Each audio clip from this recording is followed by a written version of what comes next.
Michael Irvin here on the Rich Eisen Show. How are you, Irv? Rich, what's up, buddy? How are you? I'm fine. What do you think of this Dak Prescott? What do you think of his abilities to be able to keep this ship afloat or maybe even take the gig from Romo, Irv? What do you think? And look how you posed the question, which makes me just feel horrible for Tony. You know, I know the work that Tony has put in. You know, I had lunch with him a couple of weeks ago. We talked about the excitement for this season and everything. And you know, I just feel bad for him to be in this situation. You know, I call it a lose-lose for him. You know, if Dak doesn't play well, when he comes back, he's behind the eight ball in a horrible way as far as record goes. And if Dak does play well, you know, people are going to start saying, well, Tony's fragile and we should start making a move and all of these things. So it's a tough thing. But that being said, I have way more faith in Dak Prescott than I would if Jerry Jones goes out and bring in another one of these backups who's playing basketball in the NFL, bouncing around from team to team. I'd much rather have this young guy and say, hey, let's win or lose with him learning the game. Well, I mean, how much can we read into the preseason how well he's doing that can translate against the Giants week 1, Washington week 2, et cetera? You read a lot into it. Because that's the first step of what he has to do to show the guys that he's playing with, not just himself. He has to show himself that, man, I can really do it on this level. But since he's not doing it by himself, he has to show the guys that he's playing with, those other guys, hey, man, there's something to this.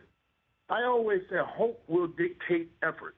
When I got hope, I give more effort. When I feel I'm in a hopeless situation, no matter how great I want to be, how much I think I'm giving less effort.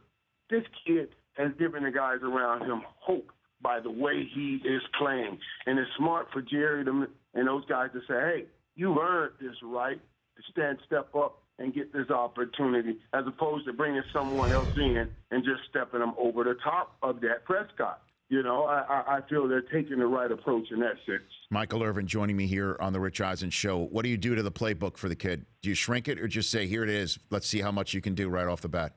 Well, you give him the things he's most comfortable with, and you continue to grow him. That's what you were going to be doing anyway.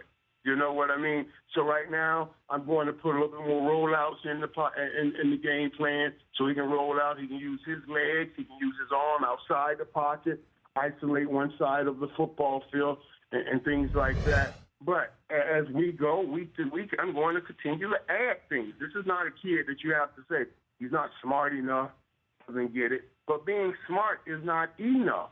You have to have, of course, the intelligence to perceive things, but you also have to have what I call a seeing speed, a seeing intelligence to know when to let that ball go, when to throw the ball, when to make the right plays, all of that stuff. That's going to be fine. I said to Jerry, I look at that. If he was forced into action, he could have been, and he could be in right now. Hopefully he'll turn out to be somewhat like a Russell Wilson that had to play early. And if you leave him sitting, he can end up being an Aaron Rodgers.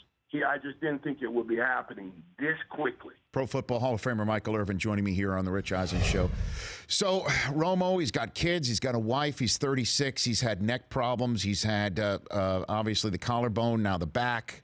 What do you think here, Irv? There's a lot of people saying he should just realize there's more to life than all of this and hang him up. What do you think's going through his head right now? Football. Get back on that football field. He's not thinking about all of that people are talking about. This man has put in a lot of hard work. Get back on the field with his team, you know, with his guys. And that's what he should be thinking about right now. How do I get back on the football field? I hear people all the time when someone goes through this, there's more to life than football. There's more. Okay, that's how you see it right now. Right now, for him, it is football, and I'm okay with that. He'll live the rest of his life. Isn't it funny how that works? Just a couple of years ago, when Tony was playing golf, they were saying he doesn't take football seriously enough. You know what I mean? He doesn't take football seriously enough. He shouldn't be going to Mexico, this kind of thing. It's like you can never win all the way. So the best way to win is to do what you think is best for you. And right now, Tony Romo thinks the best thing for him to do is to get his butt back healthy and get back on that field, and I'm with that. And then the trip to Seattle, I mean, we saw Ezekiel Elliott just impose his will, lowering his shoulder not once but twice on, of all people, Cam Chancellor, and also stopping by a dispensary just to check things out, I guess. And I guess we got the full Monty of Ezekiel Elliott in Seattle. Are you concerned about this kid at all, Michael? I can't help but laugh at the way you put it. Well, I mean, it's it, right? Did I give you the full scope of things of his Seattle trip? Oh, God Almighty, man. First for Romo, Seattle. We all have that one place that we just don't want to play football in anymore. I would imagine that's Seattle for Romo. Yeah. You know what I'm saying? I don't want to go back to Seattle. What would be that? What would be that for you? Philly? Would Philly have been that for you? Philly is probably the spot for me. Philly's probably the spot for me. But, man, Elliott, seeing him do what he does on the football field, and like you said, going at Cam Chancellor, the one dude that I thought would make me question my own courage, Cam Chancellor. I mean, he laid the level on Cam, and Cam even made a statement. I was like, wow, that's impressive, man. That's impressive. It tells you how tough this guy is. But, making a decision to go by the legal dispensary, not doing anything illegal, but even going by there, that'll come with age. That'll come with knowledge and understanding. You were at one point, you were the number one selling jersey in this country. Do you really think you're going to walk by that dispensary without it becoming a problem?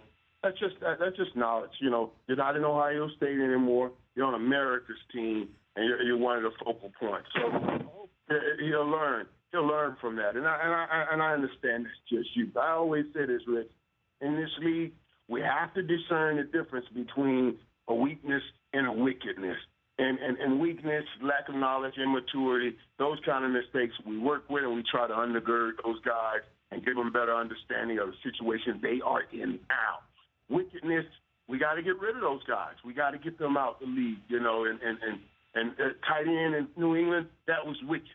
This right here, just a little mature and weakness. Michael Irvin joining me here on the Rich Eisen Show as a week from tomorrow night, Michael and I, with the rest of the Sunday morning gang, will be on Tuesday night with our season preview show. And, of course, we'll be there on Thursday night before the Broncos and the Panthers on NFL Network. That's next week. But right here and now, Irv, it's possible with the Cowboys needing a backup veteran that Colin Kaepernick could possibly pop free over the weekend. Would you want the Cowboys or think the Cowboys should sign him should he pop free? I like what Colin can do as a backup to Dak Prescott in that situation, since they do have similar skill sets from that standpoint. So I wouldn't mind the Cowboys bringing on Colin if they can get him. Not at all. Well, what about what's going on off the field, or him sitting during the national anthem, putting him on, of all teams, America's team, Michael? Yeah, but that's what it is. America's team. That's what America stands for. He has the right to freedom of speech, to voice his opinion. To sit during the national anthem. If that's what he so chooses to do, that's what the men and women have fought for in this country. Now, when you ask me, what I see when I see the flag, when I stand for a national anthem, and Rich, you've been there with me. You're crying, football. Michael. You're crying. You're you actually start crying during the national anthem. I've seen it. It's so emotional, man. It's emotional to see those guys walk out. I get emotional now talking about it. Those people walk out, with with their kids, coming to hold that flag. The wounded warriors that have sacrificed. They have sacrificed limb and sacrificed situations, the families, and they're out there, and you see the pride that they have with that flag. That's what goes through my mind. That's what goes through my mind. Not what we go through in this country, and there's certainly some issues that we have in this country. But those guys have fought for us to have an opinion and be able to voice our opinion. So I'm all right with what Colin has done. But when I see that flag, that's what I'm thinking about. That's my thought. My thoughts are about those guys and what they sacrificed, and I will always stand and honor that no matter what. Exactly.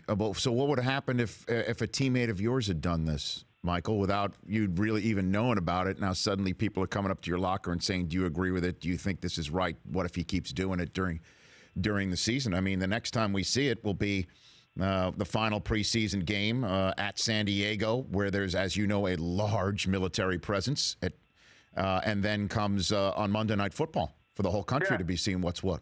Michael? Yeah, and from Colin, I tell you what, a teammate of mine, I would ask, and I had feeling now, I understand this, when I was playing, I didn't necessarily have the knowledge and total understanding of what I'm talking about now, because I get to see it on Thursday night. I get to see those guys, and it brings about different things. So I would say to Colin, hey, I don't have an issue with your stance, man. But if for me, I would like for you to make sure that those other people that are sacrificing don't take it as a strike against them, because they've made the sacrifice for you to have the opportunity to play this game, for you to get a $130 million contract, in this business in this world we live in, So that kind of thing. I would worry also about it being the distraction for our football team, and I would have to make sure that our football team focus is not on answering these questions all the time,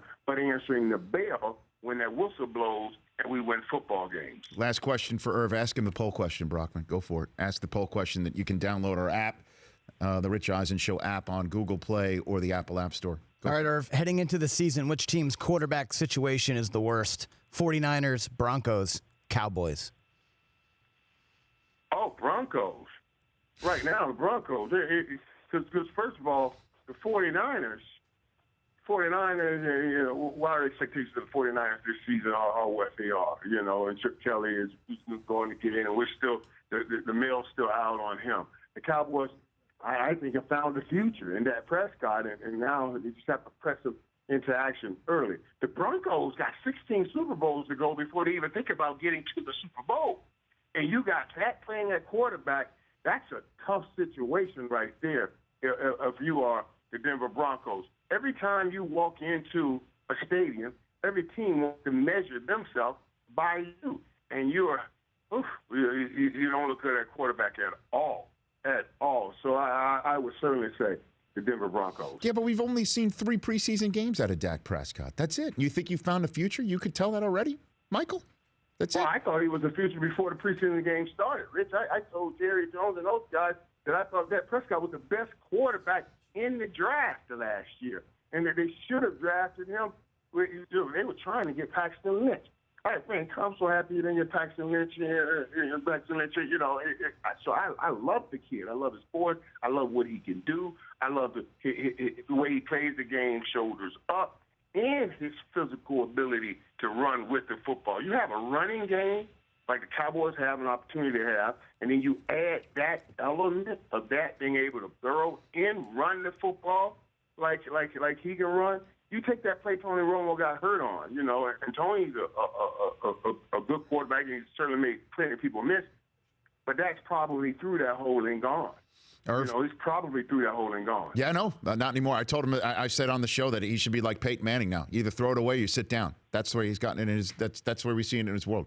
So you think we will see Tony play this year, though, right, Michael? Before I let you go, your last one? I think so. Absolutely, you're going to see Tony play. You're going to see Tony play. It's just what situation does he come in the game up under? If Dak lights this thing up, which we had this before. I had Troy Aikman and Steve Berline. Troy gets hurt. Berline comes in. I think it runs off a 7-1 record.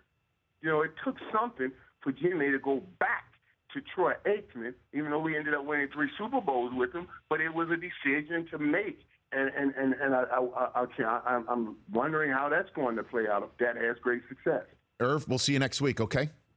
Rich, I'm looking forward to getting back to work, okay, man, and seeing some real football. Love you, pal. We'll see you next week. All right, love you too, buddy. That's Irvin. The Rich Eisen Show, weekdays at noon Eastern on Audience.